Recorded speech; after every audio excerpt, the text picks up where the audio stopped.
Hey everybody, what's going on? I hope everyone is having a wonderful day today, guys. Now I'm going to be showing you guys where to get an oval charm and a catching charm, guys.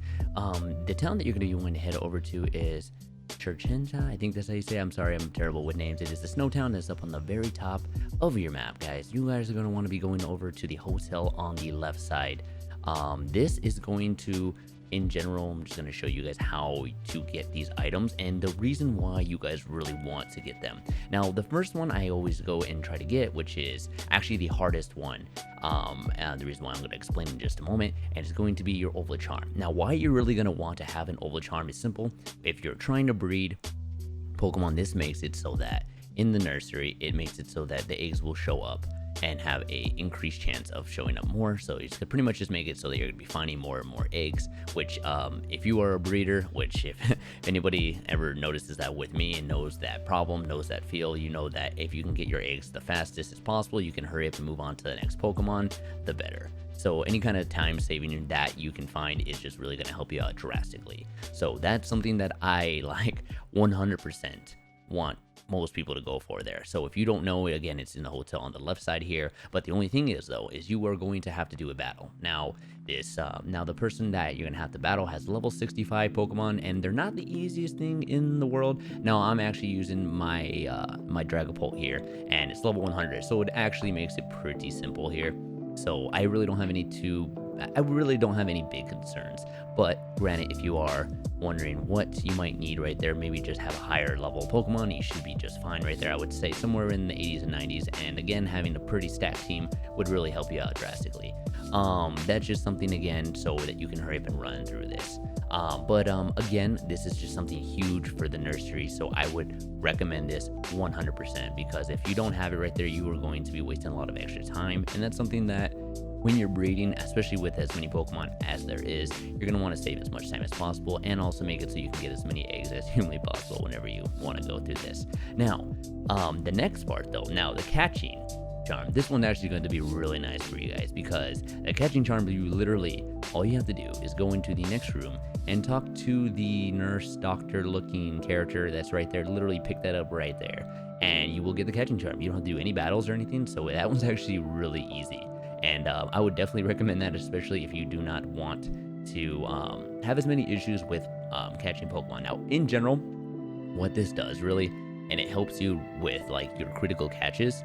So as you are throwing your Pokeballs, sometimes you'll have it where you actually throw it and it's just that one spin around and then it's done. It will increase the chance of that happening. Now, not only that, but if I remember correctly, I was doing some research on it too, but it, like, for instance, like a Liger repeat ball will be like 3.5, it'll shoot it back up to 4. Now, don't quote me on that one there, I'm not entirely sure, but I know for a fact it does help out with the critical catches. Now, why this is so important is very simple, especially now that raids are out now. Raids are huge. And I know there's still a lot of questions like, hey, isn't it 100% catch for raids? Or, hey, can't I just throw any Pokeball and it'll be fine? No, actually, all of the catching rules all matter inside raids. And there's a lot of times where you miss stuff. And unfortunately, that's a bummer. That is a huge bummer there. So one thing that I always tell people is like, hey, make sure that you actually have the best possible chance for some of these Pokemon, especially if you want some of these guys. Because in raid battles, especially if they're doing 5-star events, you guys will, without a doubt, want to catch a lot of these Pokemon that you don't have, because the IVs that you have for these guys are great. Like, they're usually 4 or 5 IVs, which are really good. Now, I've heard that you can get 6 too, but that's like super duper rare. But again, I could be wrong on that. I haven't seen it yet, so don't quote me on that.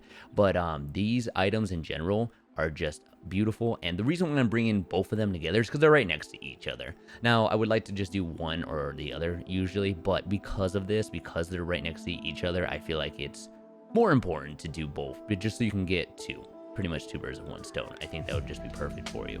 But again, guys, this is just something I wanted to go over really fast, guys. The battle is not too bad, and again, the only real issue you may have possibly is this Snorlax when he Gigamax him, but really nothing too big, so I wouldn't really worry too much. But all in all, guys, I hope this guys helps you out a lot. Like I said, I try to throw out a whole bunch of guys out there just for little things that maybe you missed. Maybe, I mean, because I know there's things that I missed and somebody told me, and I'm like, wait a minute, that's actually really good, and this is gonna help me out. Like the fact that I'm just barely getting my catching charm, especially with all as many raids as I've been doing, I'm actually kicking myself in the butt a little bit for that, because that could have helped me out a lot and could have saved me for a few raids that I could have easily have gotten, and now I don't have them. But yeah, guys, I hope this helped you guys out a lot, guys. Really quick video there, just so you guys have something there. And we have a beautiful Discord if you want to come and join us. The link is inside of the chat, as well as you can follow me on Twitter and everything else if you want any questions to do with any kind of Pokemons, guys. I recently just did a guide for Dittos. I am trying to do more for items, and we will be doing team battles eventually. We are still, me and my squad are still in the process of actually doing breeding right now, so we're still here though. But I will say that we do stream Tuesday, Thursday, Friday, and Saturday, 5:30 to 8:30 Pacific Standard Time, and sometimes longer because Pokemon's actually out now. So we're trying to get as much as we possibly can in there, guys. So I hope I see you guys at a stream, and thank you guys for all the support. You guys have been fantastic lately, and I will talk to you guys again another time. Have a wonderful day.